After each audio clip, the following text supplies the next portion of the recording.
Good morning, everyone, and welcome to Multidimensional Living. I'm Katy Bray, your host, and I'm really happy to be here with you. I want to just jump right in and introduce our phenomenal guest today. She's a soul sister of mine. I'm going to be bringing her on here in just a minute. It's the beautiful and super intuitive, powerful, amazing Jennifer Jayde. She's an international best-selling author, speaker, and creator of the Awakening online program for women who desire to awaken their purpose. I can attest to her skills for sure. She helps women align with their highest self and inspire others along the way. She's very inspirational. You'll get to see why that's true today. Within 2 years of stepping into her own soul-aligned role, she has been invited to TV interviews both in Canada and the US. Became an international best-selling author and award-winning author, and has grown her soul alignment business to over $500,000 in sales in that short period of time. So listen up if you're building a business. Her new podcast has ranked on the top 20 in Canada for self-help, and she's excited to be hosting her very first live retreat later this year. And I really want to talk to her about that because I myself am a retreat lover, and I want to talk shop about that and see what that's about for her. Jennifer resides part-time in San Diego and also part-time in Vancouver Island in Canada. She feels at home wherever there is sunshine and salty air. Man, do I understand that. I got to start the process of getting her on here. And let's see. Where are you, Jennifer? Where are you? Let's see. We've been having so many issues with Facebook over the last week. I was wondering about, please to the technology gods about having this work out. And we have been, I just realized I don't have my headphones in. Look at that. We have been having the craziest time with technology this week, and so I've been praying to the technology gods to help us out. So let's see. It doesn't look like she's quite on yet. Let me let her know that we are officially live so that she knows to hop right on and watch. So I first met Jennifer through a business program that she and I were doing. I was just sort of curious about working business in a different way. And it was like love at first sight for me and Jennifer. There she is. We were like kindred right away. And friendship has just continued to grow and evolve. We've talked about maybe doing some projects together at some point. She's just always felt like a soul sister to me. She has so much grace and elegance, and she's such a clear channel. She's such a clear example of pure energy, and she's really gifted. So she's just about to come on. Good morning, Lynn. Oh, thank you. That was very sweet. Good morning, Wendy. Zeb, my biggest cheerleader. Well, he's supposed to be my biggest cheerleader.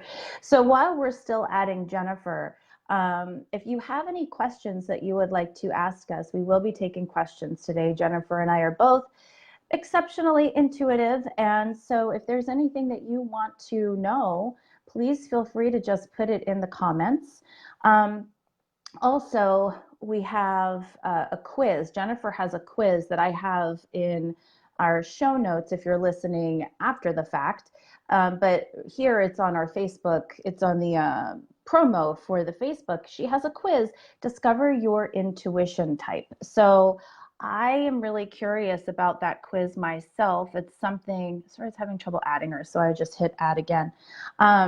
It's something that I actually love to do with people too, but more in the sense of when I look at people's energy systems, looking to see where they might be blocked, and where their intuition is really, for lack of a better term, supposed to be coming through, but maybe isn't as clear as it could or should be, often based in just things that are stored in your energy system that block or filter out some of the necessary information. One of the things that I teach in my program of energy architecture, it's a class that I teach, but it's also one-on-one work that I take people through. It's a long process where we look at your energy architecture and how you're made energetically, and what does that actually mean in your life. What does that actually mean when you're collecting your intuition or when you're navigating big life choices? And one of my biggest topics, and I think really important topics, is where are your energy leaks? That's a really big and very important question. Where are your energy leaks? Because I have found that when, let's see, I am still trying to add her. Facebook is having trouble. Here we are again. I even prayed to the technology gods, but we'll get there. We'll get there. But anyway, so, oh, there she is. Hey. Hey, let me just finish what I was saying real quick, because it actually speaks to your Discover Your Intuition quiz. And so I want to actually start with that, believe it or not. Because a program that I do is called Energy Architecture. And one of the things that I look at is I see the energy bodies of people and I see where they're stifling their intuition. But really importantly, like where our energy leaks are, where are their energy leaks, where they're leaking out so much energy in these other places that they haven't understood how to redirect it and actually put it where they want it to go. But some of that is very much about, you know, where's your intuition coming from, and are you really available to it? So I would love to hear about this free quiz that you have, that we do have posted, and tell me about it. Hey, Katie. Hey. Thanks for having me. Yeah, okay, I'm happy to share about the quiz. I was just having a little technical, I was all set up with my camera vertical. I had it all like set up and even like taped in place, and it's like, oh, you have to be horizontal to join. I was like, no. And I've been there. Anyway, we've been having so many crazy, weird things with, I mean, I know it's Mercury retrograde, but it has been just like off the charts. I know. So we're here. We're going to talk more free flow, freestyle, but I do love the Discover Your Intuition type, because I feel like it's so important. So I would love to hear about it. Yes. Thank you so much, Katie. So I created this because I have always been fascinated by intuition, by mediums, by psychics. Ever since I was a little girl, I found out what they were because my mom was also really fascinated by them, and her and I would go for readings, and then we discuss afterwards, like, oh, do you think that was the real deal? You know, what do you think? And because that was my earliest experience with intuition, or people who were intuitive and had these gifts, I thought that it was kind of a black or white thing. Like either you had those abilities and you were able to communicate with people who had passed, and you were able to see people's energies like you're talking about, or you couldn't.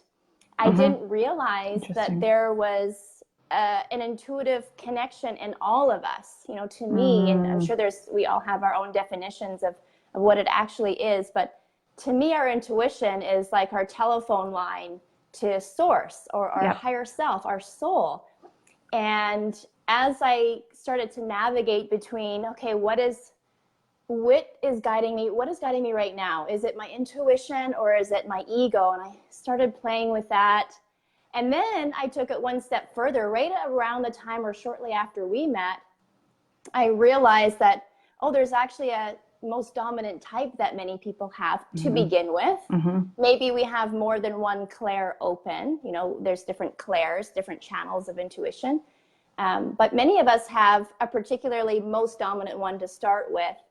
And I wanted to bring this to more people. I wanted as many people as possible to be able to discover what their most dominant intuition type was, so they could start utilizing it more and calling on it whenever they wanted, rather than it being this spontaneous, out of the blue instinct, something that they could call on purpose, 24 hours a day, 7 days a week. So I wanted to create this quiz to help people connect with what their most dominant intuitive language is. I love that. It's so important because, when you're talking about when you used to believe that people either have it or they don't, and then coming to understand that it really is just a part of us being here. It's just part of our GPS system.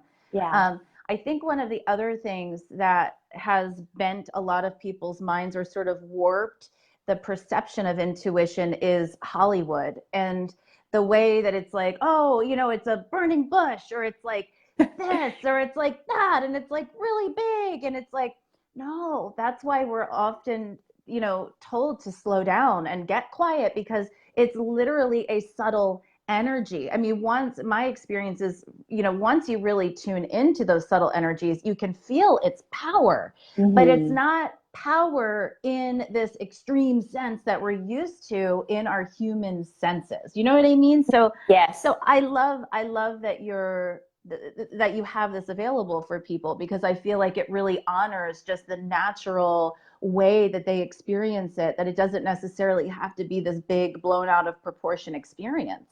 Mm-hmm. So Yeah.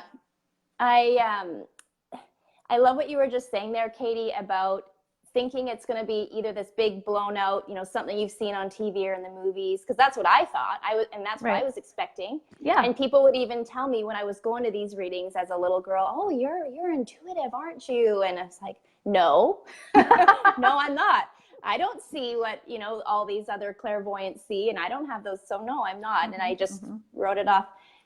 And when you're talking about, on the other hand, it being a very subtle energy, I was used to hearing my ego. My ego Mm, to me was so loud and yeah, so overpowering and so obnoxious that it was, for the majority of my life up until my mid 20s, that's all I really knew existed. And I mm, believed everything it said when it told me I yeah. could never do that, I'll never be that, I'll never succeed, everyone's going to laugh, nobody likes you. I thought, yeah, I just believed it. Mm-hmm. But the still subtle voice, I couldn't even hear. I didn't even know it was there until I was leaving my job in finance. I had my own little wake up call to realize I needed to start living my life, more than just evenings and weekends. And I had this loud, overbearing fear that I was going to fail, that everyone was going to laugh at me in my hometown. I come from a small hometown where everyone knows each other. Yeah. And I was going to lose my position in my office, and my office was going to be given away. I'd have no job to go back to. I wouldn't be able to pay my mortgage. I'm going to end up homeless, like all of these extremes. But there was this tiny, tiny, little, minute voice that told me to keep going Mm, and told me that everything was going to be okay. And it was so hard to listen to that and to trust it, because I had never trusted or didn't even really recognize what it was. But after it was all said and done, and I finally left that job in finance, and I was just loving my life as a destination wedding photographer. I just couldn't believe this was real. Couldn't believe people were paying me to take photos and travel. I thought, what the heck was that little voice that told me this was going to work out and told me to do this and to try this, that everything was, what was that? I had no yeah. idea. And that was the beginning of my journey to figuring out, what is this loud, obnoxious, negative voice that's very overbearing? Mm-hmm. And how can I turn up the volume on the little, still, quiet voice? Because that voice was right. Yeah. And I love what happened as a result of listening to that voice, and I want to listen to it more. So Yes. that was the beginning of everything. I love that. And I'm so glad you did, because I mean, I love that you're a voice in the world. I really do. I love that. Um, how much of your story is in your book? I would love to hear more about your book, because since we've Mm-hmm. talked last, you've, published your book. We have information on that too. It's on pre-order right now. It's still on pre-order, yeah? Pre-order, yep. Yeah, Yep, it's perfect. available to order until April 16th is our big launch day. Awesome. Yay. So it's coming up. Yeah. Tell me about it. So the awakening, um, I had a question. I had someone that I mastermind with just every couple months ask me a question that I had thought about a lot in my personal life. A lot in my personal life. That Mm-hmm. was part of my wake up call to leaving finance and pursuing my dream at the time of photography. but I never thought about it in my business Mm. that I have now. And it was, Jen, what would you be doing differently if you knew these were the last 6 months of your business? And I thought, Ah. oh my goodness, I had this whole flood of like, oh, I would be doing this, this, this, this. And one of the things was a book. That was one of the top things, because I feel like I have so much that I want to share, so much that I have to teach, so much flowing through me to try and get out as much as I can in the time that I have left. And I thought, what would live on after I'm not here anymore? You know, when I love to do Facebook Lives, and, at the time I wasn't doing anything with them. Like, I think it's so great that you're putting them onto your podcast. At the time I wasn't doing anything. So they were either you showed up live or you saw them for a day or two, and then they were just gone forever. Yes, right. And so I thought, what could I be doing that would last? And a big inspiration also for the book was that I'm the oldest by 10 years. So I was an only child for 10 years. And then I had 5 younger siblings.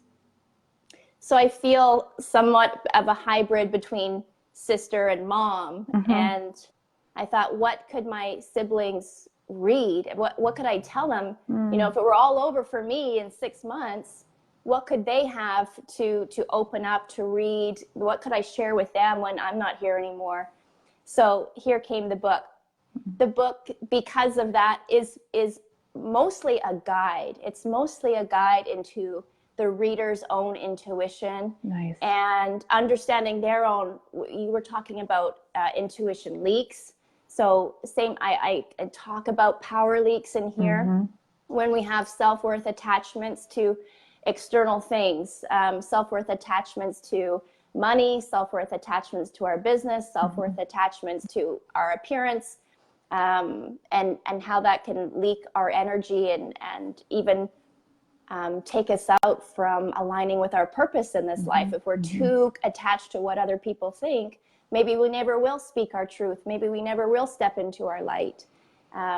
So it's more of a guide, but the way that I love to teach is through personal stories. So I share tidbits of my journey, from my background to leaving my 9-to-5 the first time, to leaving my photography business and getting the tap on the shoulder again, that it was time to move on again, and trusting that again, trusting the intuition over and over and over again, and how you can tune into that, grow that, and walk more boldly in your purpose, and ultimately live a soul-aligned life full time. That's what I want for everybody. So that's what's in the book. I love that. Again, that's all so important. And I'm not surprised that you and I are running parallel on the power leaks or the energy leaks.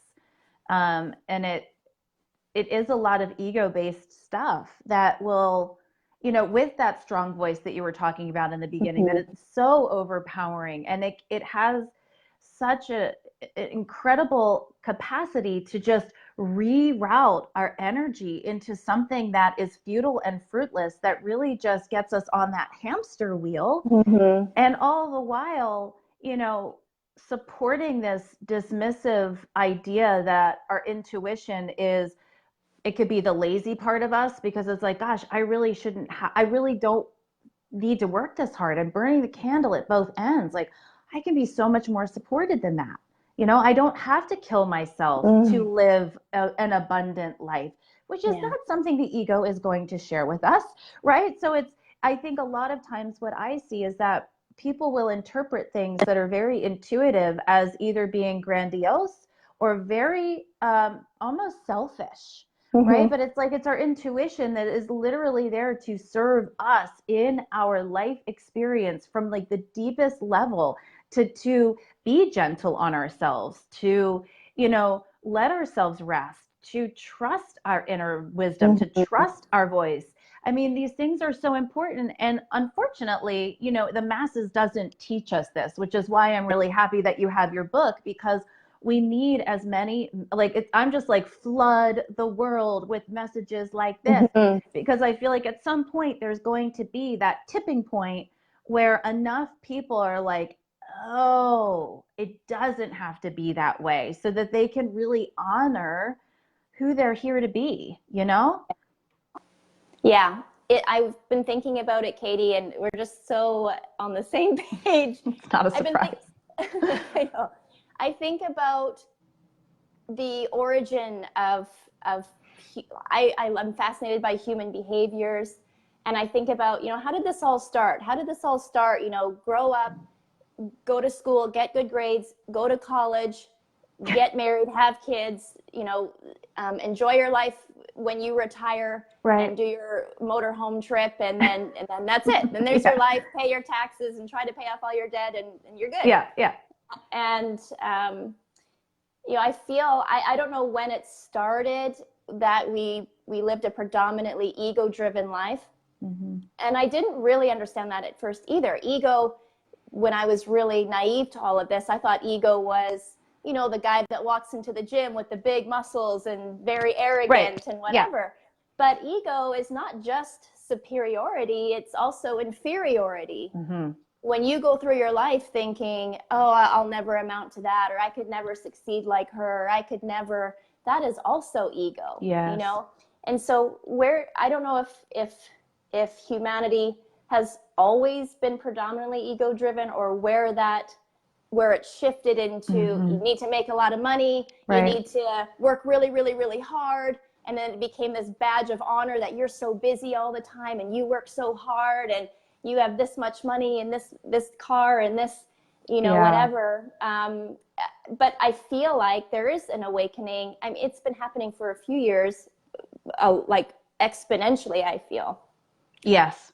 But exactly what you say about the tipping point. We've been living and raised, and it's been ingrained in us with our teachers, with our parents, with their parents and their parents.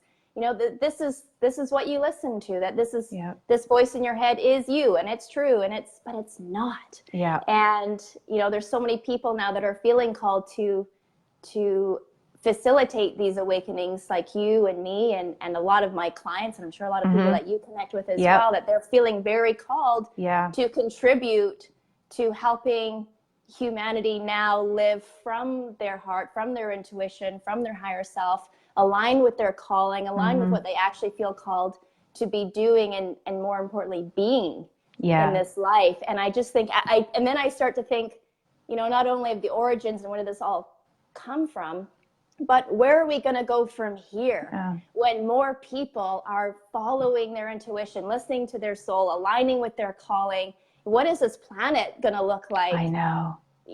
And how are we going to treat each other differently?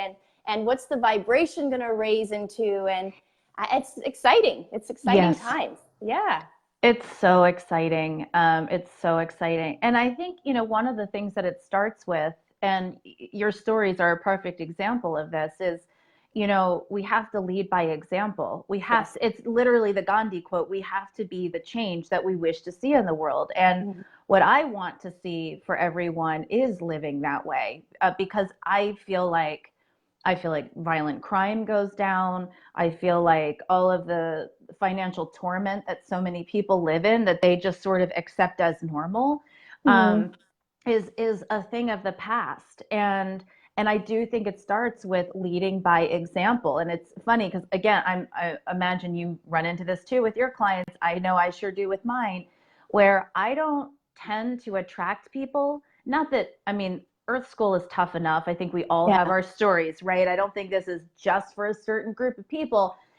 And yet, because so many of us are so connected to our path and the evolution of our soul, that we have gone through an immense amount of things in our life, whether it's more internal, it doesn't matter, because it still feels like internal, external doesn't matter. We can feel our world fall apart no matter where we're experiencing it. But having to dismantle so much of this misinformation that we had too, right? We have to go through the dismantling process. And I know for me, at least some of the time, I imagine it was similar for you, where I didn't necessarily know that I had people I could go to. At first, I thought it was just me. And it was like, oh my God, I am in crisis. And if I talk to the people that I'm already connected to about any of this, they're going to look at me like I am absolutely nuts, right? Like, oh my God. Like, and so, feeling so alone in it, and coming to a place where it was like, oh God, like there have been predecessors, there have been people that have started doing this work, but their similar work was they had to go through that too, and they had to carry a lot of the weight of what does this look like, and how do we dismantle this, or unlearn all of this crap so that we can relearn a new understanding, so that, in my opinion, it's our responsibility to take it out into the world. Like, to me, that would be selfish if you and I chose not to take it out I don't even know how that would be possible, that we would. Like, I feel like I was like dying inside, if I wasn't doing the work that I do. But living by example, I really think it's all about integrity, and that is key for the masses catching on to this. Yeah, I absolutely agree with you on that. It reminds me of this story with my mom, and this is what really ingrained this, what you're saying right now, what really ingrained it into me with my mom. So my mom had a few years of struggles. We had lost a few family members, and she had lost a couple of friends back to back, and so she was having a really hard time. And I said, Mom, you could be, how about you eat a little bit better? Or I heard that if you eliminate gluten, or gluten eliminating had helped me feel really better. I'm like, Mom, why don't you try this? Mom, why don't you do this? And so I'm almost like preaching and like throwing things, like, here's how you can feel better. And she's like, no, or yeah, I'll get around to it, or whatever. And then I was like, I should be doing more of this stuff. Some of it I had already done, right? But some of it I was just learning about so I could give it to her. Yeah. And I thought, it's not my responsibility. Somebody else's path is not my responsibility, and it's not my job to save people. And yeah, that was a huge lesson for me as well in my life. But I thought, I'm going to just start doing this for myself. Why aren't I doing this? Right. And I did. And I started to feel the best I ever had in my life. And I didn't talk about it. I didn't preach about it. I didn't do anything. I was just doing it for me. And then my mom's like, so, like, what have you been doing? And what's this exercise group you joined? And, you're not eating gluten anymore. What is that? And I thought, that is how it works, isn't it? Yeah. You really want to embody what you are teaching, and to be living it. So taking those risks, like when you said the word, Katy, trust, that's like, I almost want to get it tattooed on my wrist or something, because to me, that's almost, it's not the opposite of fear. I know love is the opposite, but for me, trust has been such a big part of my journey in not allowing my ego to be in the driver's seat. And not that it doesn't sometimes fear does take over and I don't realize it, and I need to, but having intuition in the driver's seat. And the thing about intuition being the driver's seat is you don't get to know what's around the next corner. You don't get to know that it's all going to work out. You don't know that it's going to be worth the investment. You don't know that it's going to succeed or not. You don't get to know that. You just have to trust.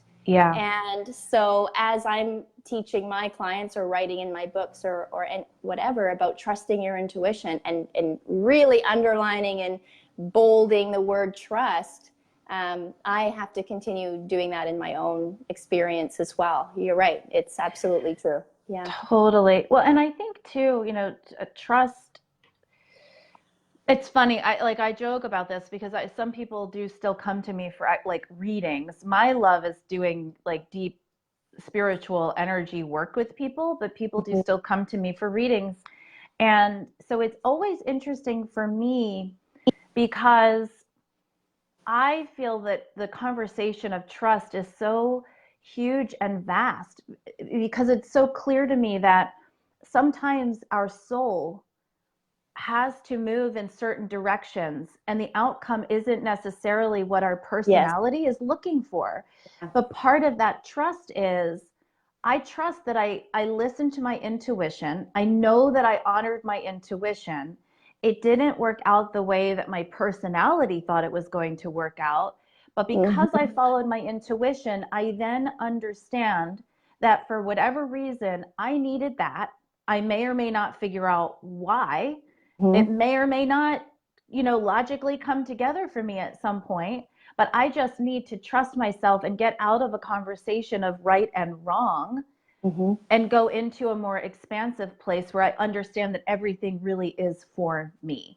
And I think that that's a really big piece of it too. And I giggle because people come to me because they want to hear certain things. And it's like, look, like there are certain things that people ask and I know they don't want the answer to. They don't want the real answer to it. And the other piece of that is they'll ask a question and I know that if I give them a certain answer, it could take away from what they need to learn in the process. Yeah. And so and I ask just for the information as they need to hear it. So it's not that all the time, like I know things that they don't and I'm not going to share it. It's they have to be led in a certain way to keep going on the path that they're supposed to go. And I often try to reflect their intuitive voice back to them so that that's what they're hearing more of and getting confirmation in. So I imagine that you, just because we're so aligned in so many ways, feel similar and work similar. So I would love to hear sort of what your impression about all of that is and in trust and all of that. Well, there's one thing that I definitely felt called to share as you were speaking. Awesome. And that is for anyone listening to this, whether you're listening to the live or the replay, to start playing with the affirmation, everything is always working out for me. I played with this after one particular week. I was hosting an event and, I said everything that you were just sharing, Katy, about, it's part of that trust is, taking these risks that your intuition is leading you towards, but also trusting the outcome.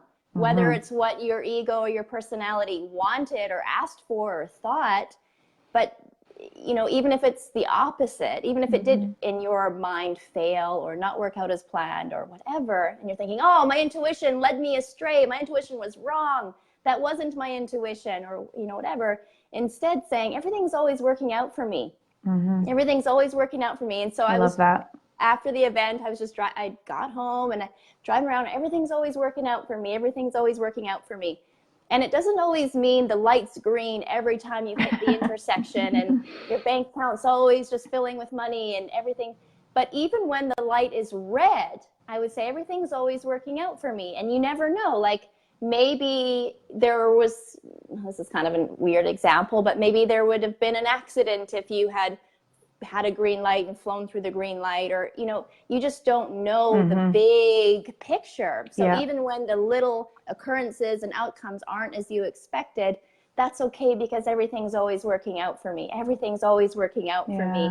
And I would go through my day. Everything's always working out for me, whether it was a green light or a red light or a parking space, or even if it was the furthest away parking space, oh, now I get to spend extra time in the sunshine or get more exercise. Everything's always working out for me. Everything's always working out for me. And then I started to notice, because I was saying that in my mind, I started to notice I did feel like everything was always working out for me. And I even got my husband saying it. I started as a joke. And he said to me, and he was serious. He said, I was starting to get a little bit worried about money. He said he had started a gym about a year and a half ago, almost 2 years ago. So it was a brand new gym, and I was telling him about this, everything's always working out for me. And he's like, I didn't tell you, but I was getting a little bit worried about finances, with the new business. And he said, I was starting to get a little bit worked up. He said, but then I remembered everything's always working out for me. And he said within, and I know this is kind of an extreme example, but he said, so within about a 1 week time frame, this lump sum of money just fell out of the sky in the form of, someone who wanted to give it to him for whatever reason. I love it. I don't know. So it's a great, everything that you were just talking about, I really felt called to share. For anyone who wants to take that on as a practice, everything's always working out for me all through your day, as you're driving, as you're getting ready. my car got hit. I had a convertible parked on the side of the road, and it got smashed into by a landscaping trailer. And it was right around this time. I'm like, that's okay. At first I was all worked up, you know, and my ego's like, you know, who did this? And now all this, and then I thought, you know what, that's okay, because everything's always working out for me. What helped with that, Katy, because you said, you know, living by example, and it's so true. I was about to get on a coaching call, like a group coaching call with my own clients. And I was like, I can't bring this energy into the call, the group coaching call. Yeah. And secondly, and I asked myself this, what would I tell a client to do in this situation? You know, what would I be preaching or teaching, and I need to do that. So I asked, what would I, and I'd say, you know what, that's okay, because everything's always working out for me. And within minutes, it's shifted in my mind. I'm like, oh goodness, I'm going to get a brand new rim, and I had scraped my rim parallel parking, and I'm going to get my hood all refinished, and oh, this is actually going to be nice. I'm going to get all these free upgrades to my car because it wasn't my fault. Everything's always working out for me. So, you know, it's a great exercise. I wanted to share that. But yeah, the piece about trust is huge, and you can start with small increments.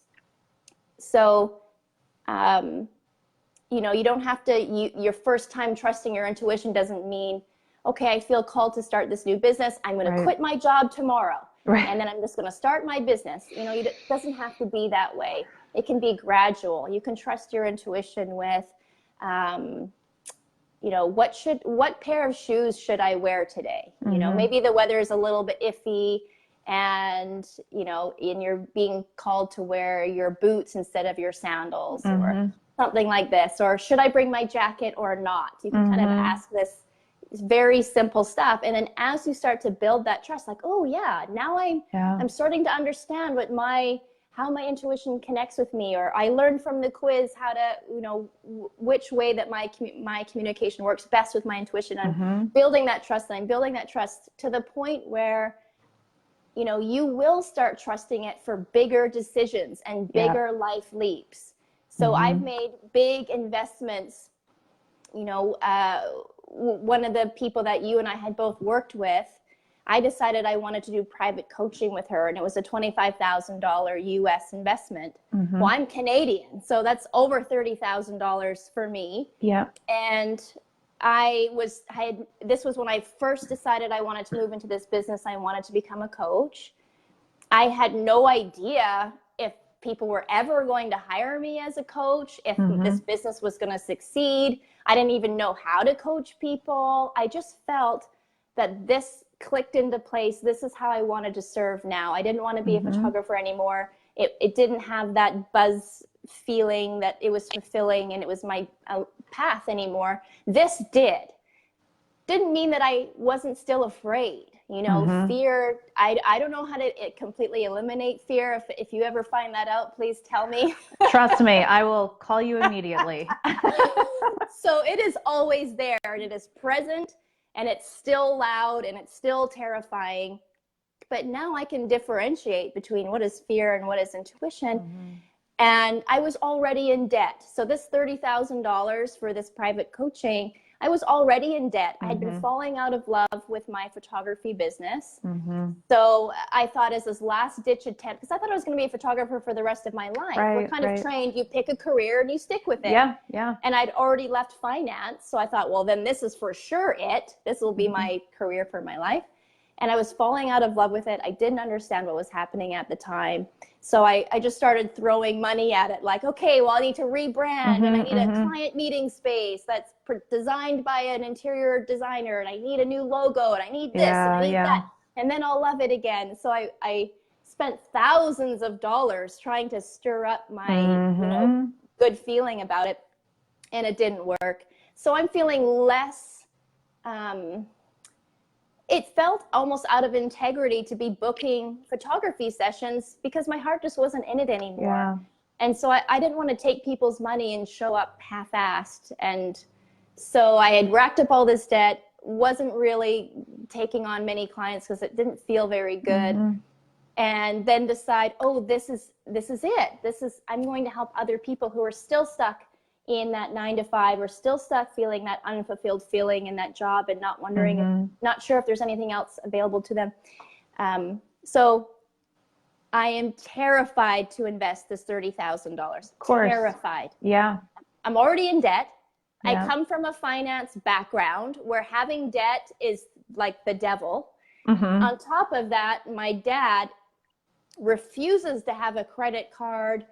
Also has, all these things you're talking about unlearning, won't pay for the 2-cent grocery bag at the checkout, nothing. And so I thought, oh, this is horrible, Jen. Like, and then I hear all the voices and they're strong. And they said, Jen, what are you doing? You're going to go into all this debt. You're never going to get out. You're going to have to claim bankruptcy. You're never going to be able to apply for any other loan or another mortgage, or what if you can't pay your blah, blah, blah. Like the worst case scenarios were coming up. But I knew after it had its little roll with me for, 5 or 10 minutes or a day or two or whatever, I was able to separate myself and realize that's not me.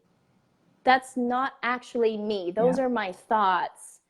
And I am the observer of these thoughts. That these are not real. I am real. And so then, and I offer this to my clients too. I say, well, what do you feel when you drop from your head into your heart? In your head, it feels like this wavy, chaotic, I think of water, and I think the surface of the water being wavy and chaotic and all over the place and scary. And so then I go down into here and I ask the question, is this for my highest good? Would this be aligned with my purpose? Some kind of yes or no question. And I had this very calm, soothing, quiet, subtle yes. And that was it. I was decided. The voices were still there. The waves were still there. Everything was still there. But I trusted this instead. Yeah. And I went ahead with it. I went $30K more into debt than I already was, which, logically thinking is ridiculous.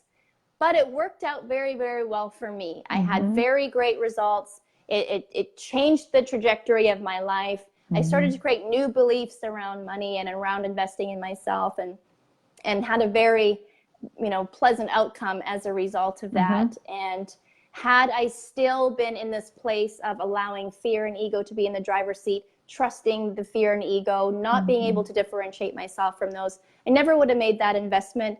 I never would have left my 9 to 5. I never would have left my photography business.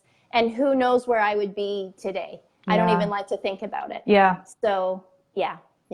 Well, probably unfortunately, like a lot of people. And I think thank you for sharing that affirmation. I think it's beautiful and it's powerful, and it's such a great bridge into old paradigm to new paradigm, just like your story showed, where the old paradigm, there is a lot of force. It's a lot of survival instinct, which is, it's like the challenge with that is it's animal intuition, it's survival intuition. So it's not that there isn't this intuition connected to it, but it's literally connected to our animal brain, our animal body, about how do I survive this?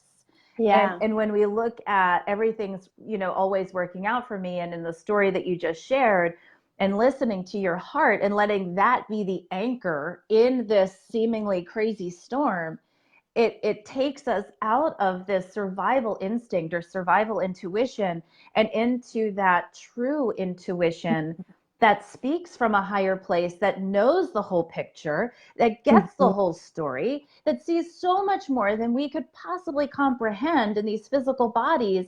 And it's just so beautifully guiding us and telling us, like, this is where you want to be. But it's that gentle power, because there's still a power to it, I find, but it's gentle. But there's something very grounding and anchoring about it, has been my experience, which is what I got from your story. Yes. Yeah. I love that story. You're having a retreat later this year, yes? Where is it? Tell me about it, because retreats are my favorite thing. I have one coming up in Baltimore, April 5th to the 7th. And I'm Yay. doing another one here in San Diego in May. Like that is like my favorite thing in the whole world to do. So I was stoked when I saw that you were doing a retreat. So I would Uh, love to hear about it. I imagine other people would too. Please share. okay. Thank you, Katy. Yeah. So getting started in this business, I'm really grateful for the internet. I mean, it's allowing us to have this conversation right now. It's allowing us to broadcast this conversation to whoever in the world is called to listen. But I was feeling very pulled to create some more in-person events. Mm-hmm. In fact, it's very strong, and it was such a strong desire of mine that I was delaying it. You know, I was like, ooh, because it's almost like, for me, my experience is the more I want something, the more, I guess, I fear it won't work out. How do I put this? Yeah, I would say the more that I'm, not always, but for some reason, I did have some resistance here.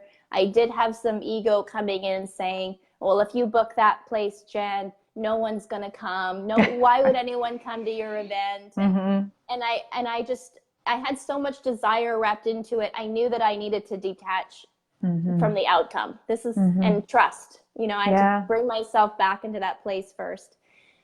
So finally, I hosted my first live event in San Diego in June, the beginning of June, last June.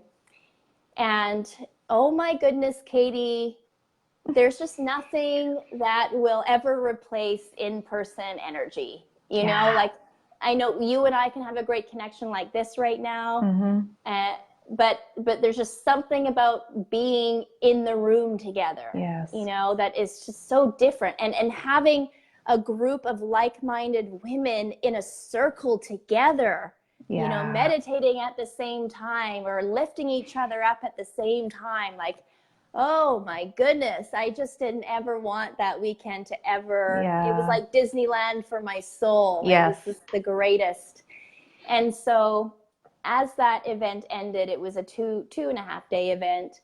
The first thing that the ladies were asking was, okay, when's the retreat? You know, when can we do this for longer than 2 days, basically?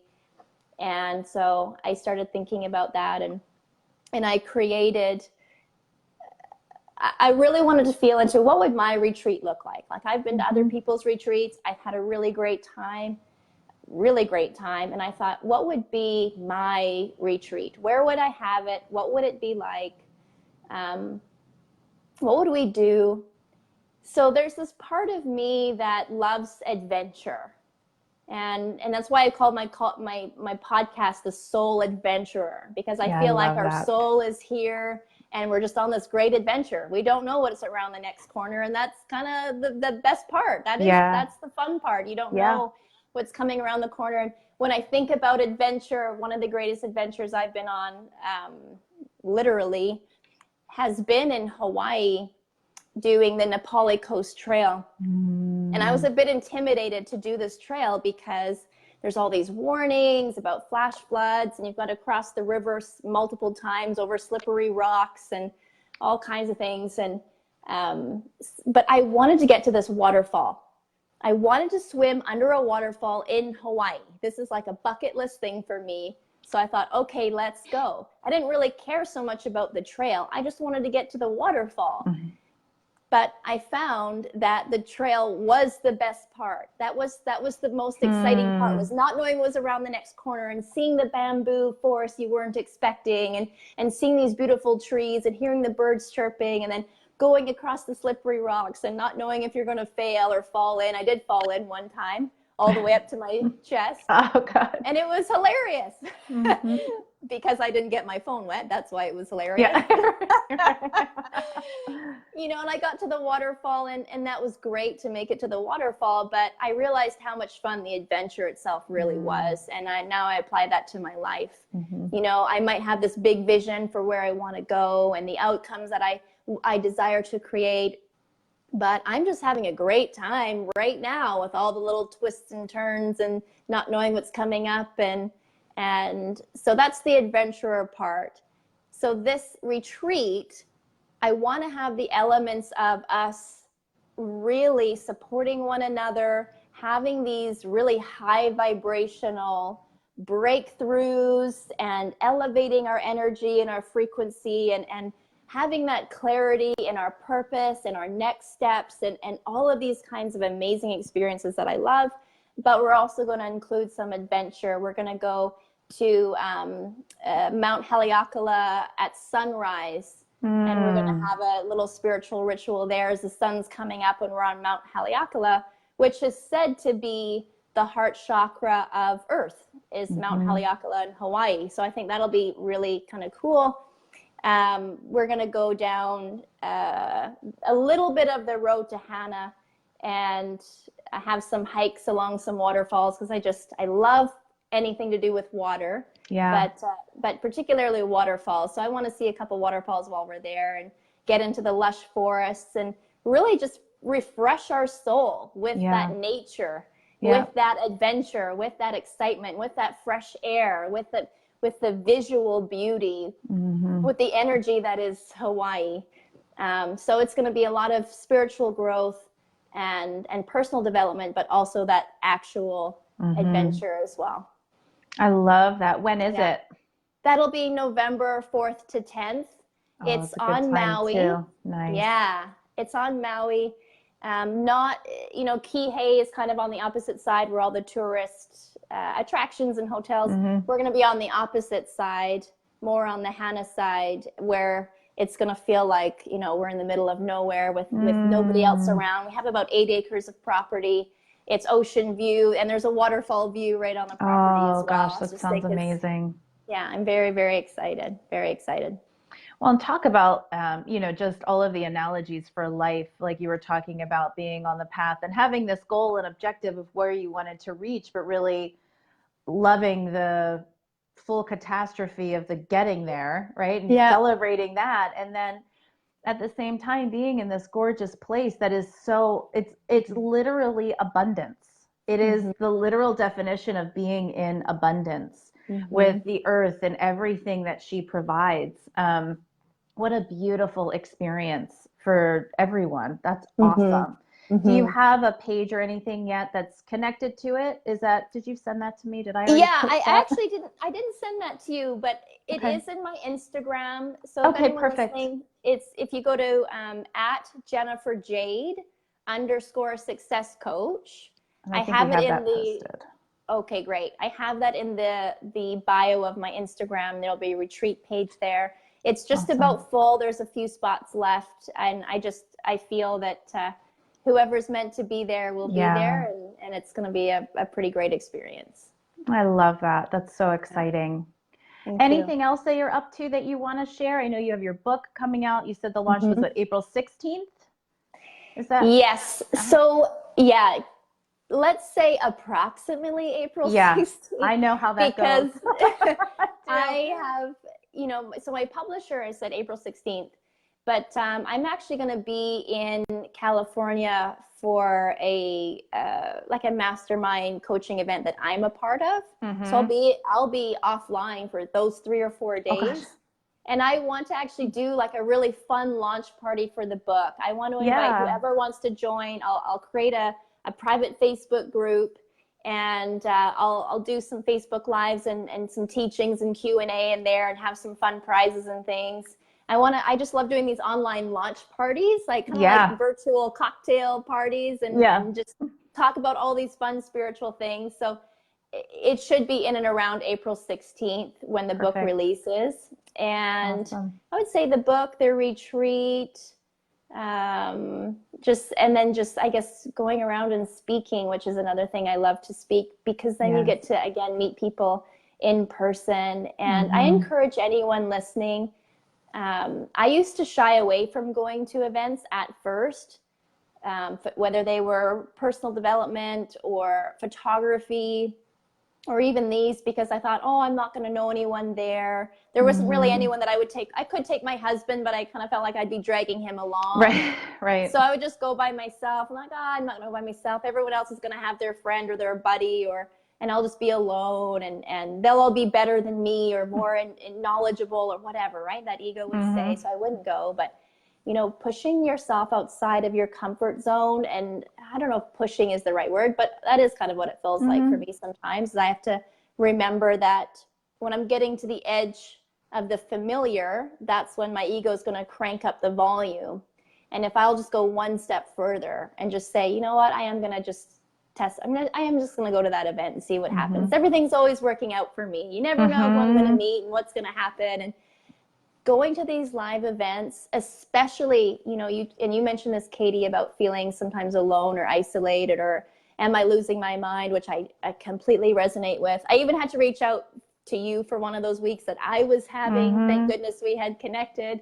Mm-hmm. You go into these live events, whatever they are, whatever's coming across your awareness, and it's calling you, just go to it. Yeah. Find a way, don't find an excuse, find a way and get to this event, because there's something about being in the room with people and feeling that energy firsthand and making these new connections, and making maybe a new, spiritual running buddy, a new spiritual friend, even if it's someone that you can only connect with over the phone after that. But it lifts your spirits. Yeah. It really lifts your spirits and reminds you that you're not alone. And it reminds you there's people you can link arms with.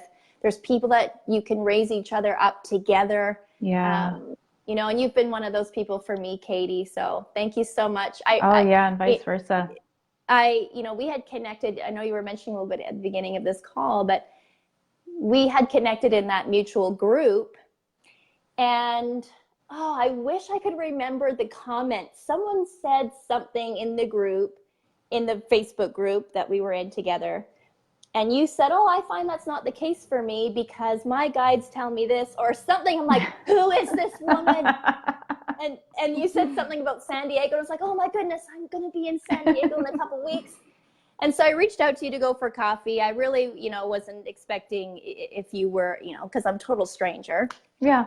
But we went for coffee, and, ever since then, you've been such a light in my life. Thank you. And yes, like even we were going for coffee, and you were starting to share some of your gifts with me at coffee. And I was very like, okay, that's okay. I'll just pay for a session, because I didn't want you to think that was why I had invited you to coffee, to get some free, So I said, you know what, that's great. How about I just pay for a session? And so we did have a session together. We've stayed in touch ever since. But I did have one of those weeks where I thought I was going, I literally, and I didn't know who to talk to, because I thought, if I share exactly what you said, if I share this with anyone, they are going to commit me. Right. Exactly. They really will. And so I'm just so grateful that I had met you, that you were open to connecting, because I don't know what I would have done. I don't know who I would have reached out to. I don't know who I could have talked to, but you and I had a session. It just brought me right back down again into my center, made me calm again, helped me understand what was happening. And it's been a real gift. You have been a real gift. So thank you for the work that you do, for the people that you bring on your shows. I love hearing you guys connect. I love the messages that you're sharing. I'm totally on the same page as you with, let's flood the world with as much of this as we can. Yeah, no competition. There's never enough. Just get it out there. Just contribute. Get it out there. Yeah. Contribute. Everybody contribute. And a lot of my clients, they want to do what I do. And I think that's amazing. And I want to teach them everything that I've learned. Here, yes, do it. Please.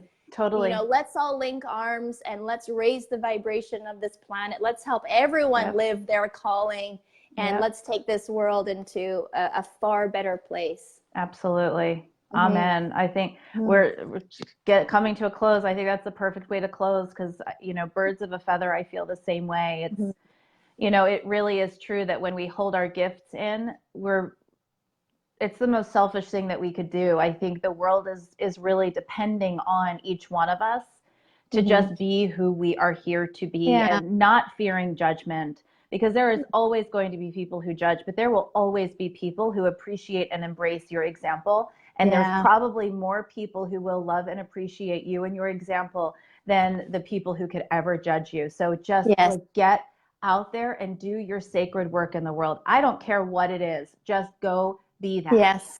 Yeah. Yeah. So that's awesome. Thank you for being here today. I always love talking with you. And when you're in San Diego, we have to have a face-to-face again. Yes. Yeah. Yes, we will. Definitely. And so I have all of your info in the show notes for people who are listening after the fact. I have it on our Facebook info here. So they're all set. Don't forget about that quiz. It's in there. It's in our links here where you can discover, by way of Jennifer, how your intuition comes through you. Where's it coming from? What's your strength? So I think that's awesome. Awesome. Thank you, Jennifer. Thank you, Katie. Thank you, everyone. It's been my absolute pleasure. Yeah. Thanks everyone for listening. Yeah. Have a good week. You too. Bye. See you later. Bye.